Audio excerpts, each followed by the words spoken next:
सभी को जय मसीह की। आप सभी का स्वागत है शांति का राजा यूथ स्पेशल सपनों की उड़ान में। मेरा नाम अभिषेक सुशील जॉन है और मैं दिशा समाज सेवी संस्था में कार्यरत हूं, एक समाज सेवक के रूप में। आज मैं आप लोगों से कुछ बारे में बातचीत करने आया हूं और आज की जो ये इस वीडियो है उसका टॉपिक है सेल्फ अवेयरनेस, यानी कि आत्म जागरूकता। क्योंकि हम सभी जानते हैं परमेश्वर ने कहा है कि हम उसी के द्वारा रचित, उसी की तरह, उसी के इमेज में, यानी कि उसी की परछाई में हम बनाए गए हैं। तो आज का ये टॉपिक जो है आत्म जागरूकता यानी कि सेल्फ अवेयरनेस, खास तौर पर हमारे युवाओं के लिए मुख्य तौर पर बहुत ज़्यादा ज़रूरी है, बहुत ज़्यादा आवश्यक है। आज हमें ये समझने की ज़रूरत है कि हम ईश्वर के प्रतिरूप हैं, खासतौर पे युवा जो इस डिप्रेशन की बीमारी से ग्रसित हैं। तो मैं आपको शुरुआत में एक कहानी सुनाना चाहता हूं, जो कहानी बहुत साधारण सी है, बहुत ही सरल और सिंपल है, लेकिन उसका जो मॉरल है, यानी कि उसकी जो सीख है, वो बहुत ही ज़्यादा ज़रूरी है हमारे जीवन में। तो ये कहानी है एक शेर की और एक भेड़ की, या यूं कहें भेड़ के एक समूह की। तो किसी एक जंगल में एक शेरनी गर्भवती थी। वो प्रसव पीड़ा में बहुत ज्यादा ग्रसित थी और हुआ यूं कि उस प्रसव पीड़ा में उसने एक शेर को जन्म दिया और जन्म देते ही वो शेरनी वो मर गई। जब शेर थोड़ा सा बड़ा हुआ, वो बहुत ही बेचारा परेशान नन्हा सा शेर था। तो वो परेशानी में इधर उधर भागता गया और उसे एक भेड़ों का झुंड मिला और वो चुपके से उस भेड़ों के झुंड में चला गया। उस भेड़ की झुंड में एक मादा भेड़ थी जिसने उस शेर के बच्चे को अपने पास रख लिया और उसने सोचा कि इसमें शेर के बच्चे को अच्छी तरीके से पालूंगी। तो वो शेर का जो बच्चा था वो धीरे धीरे भेड़ों के झुंड के साथ बढ़ता गया। और मजे की बात यह है कि वो शेर होने के बावजूद जैसे वो बड़ा हुआ तो वो भी भेड़ों की तरह विचरने लगा, चरने लगा, यानी कि वो भी भेड़ों की तरह घास खाने लगा, उन्हीं की तरीके से आवाज करने लगा। ध्यान रखिएगा दोस्तों, वो शेर था लेकिन फिर भी वो भेड़ों की तरह ही बर्ताव करने लगा। जैसे जैसे शेर बढ़ता गया वो बड़ी दुविधा में रहता था, क्योंकि जो उसकी साथी भेड़ें थी वो उसका बड़ा मजाक उड़ाया करती थी। इसलिए क्योंकि वो पहले तो एक अलग तरीके से दिखता था उन भेड़ों से, और दूसरी तरीके से वो खुद से भी परेशान था कि मैं ऐसा क्यों हूं, मैं बाकी भेड़ों की तरह क्यों नहीं हूं। तो जब वो बड़ा हुआ, वो भेड़ों की तरह चल रहा था, परेशान, उन्हीं की तरह मायूस रहता था वो। तभी एक दिन जंगल में एक दूसरा बूढ़ा शेर आया। उस बूढ़े शेर ने उन भेड़ों के झुंड को देखा और उसने सोचा कि आज मैं एक दावत उड़ाऊंगा, किसी एक भेड़ को मारकर मैं खाऊंगा। तो जैसे ही वो उस भेड़ों की झुंड के पास गया, उनके पीछे भागने लगा।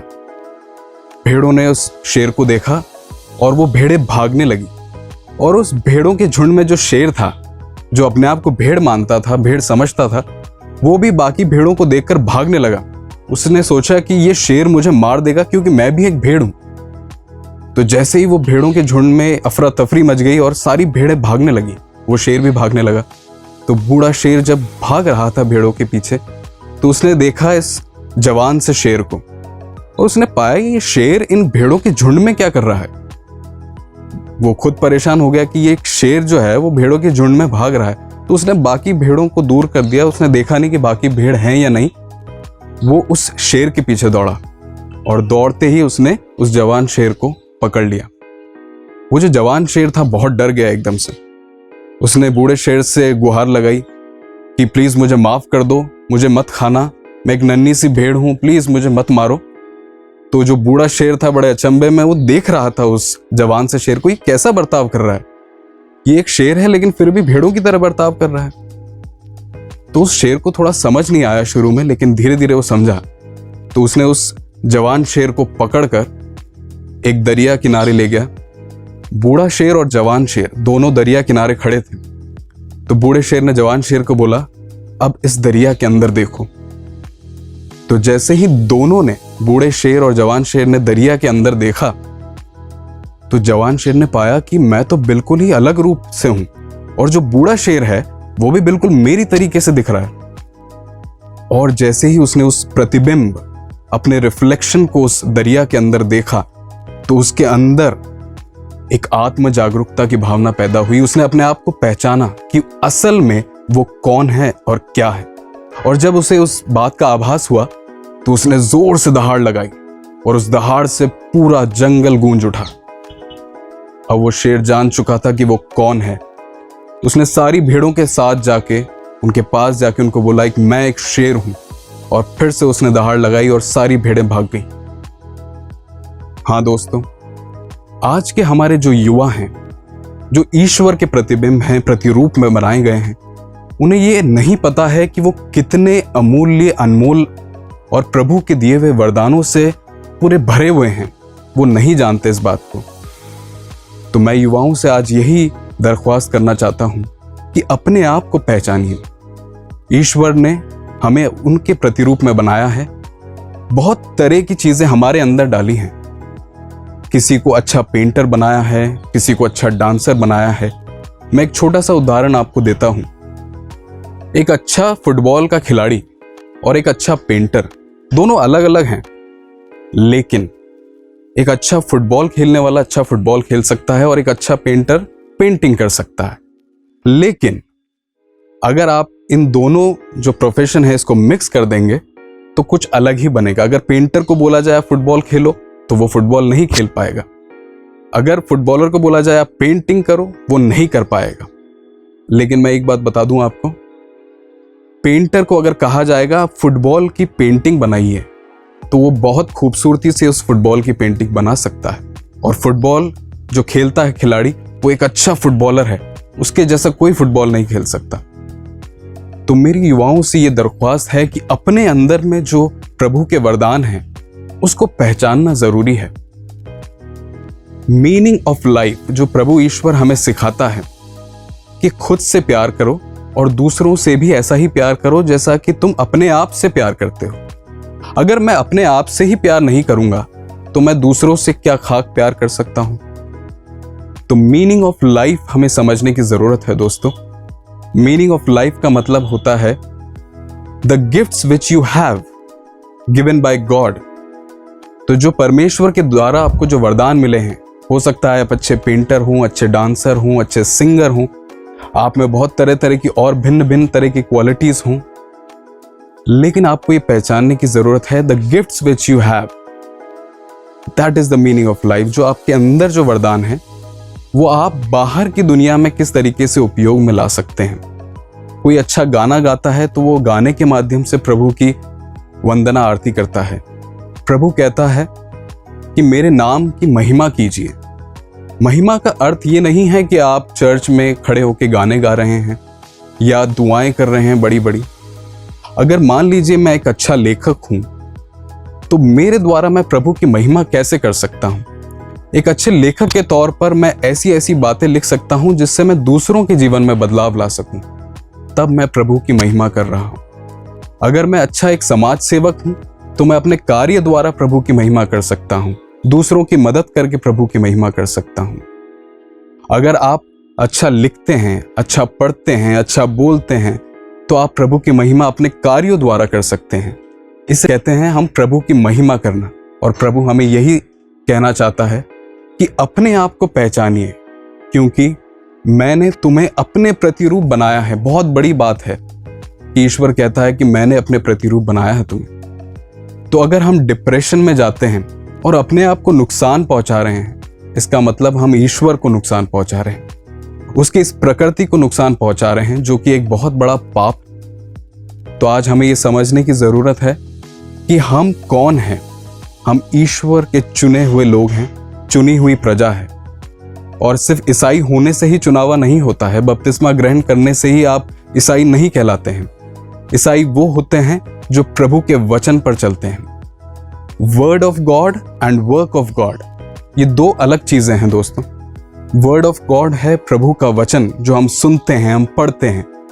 वर्क ऑफ गॉड है जब हम उस प्रभु के वचन को अमल में लाते हैं।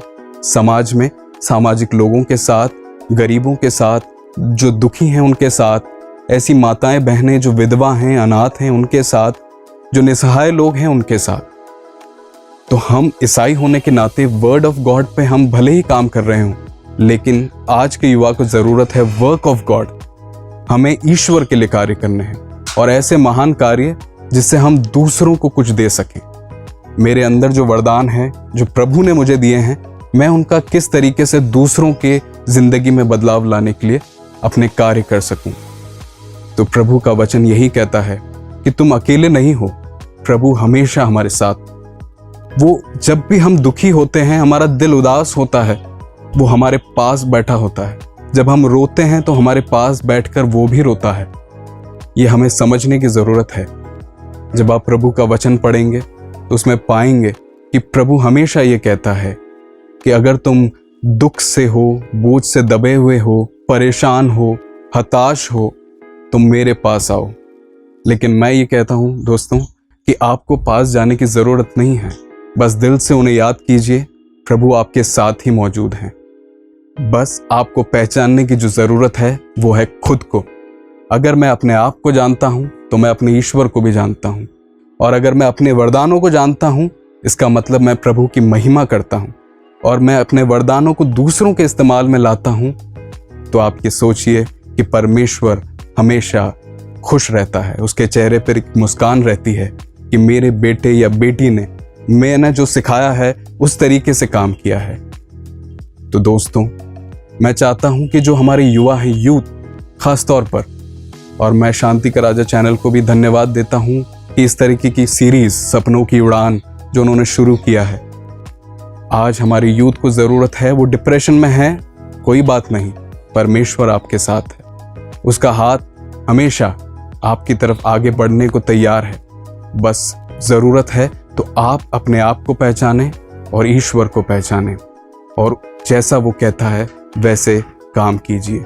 उसके लिए काम कीजिए, दूसरों के लिए काम कीजिए, और अपनी जिंदगी को और बेहतर जिंदगी और खुशहाल जिंदगी में बताइए।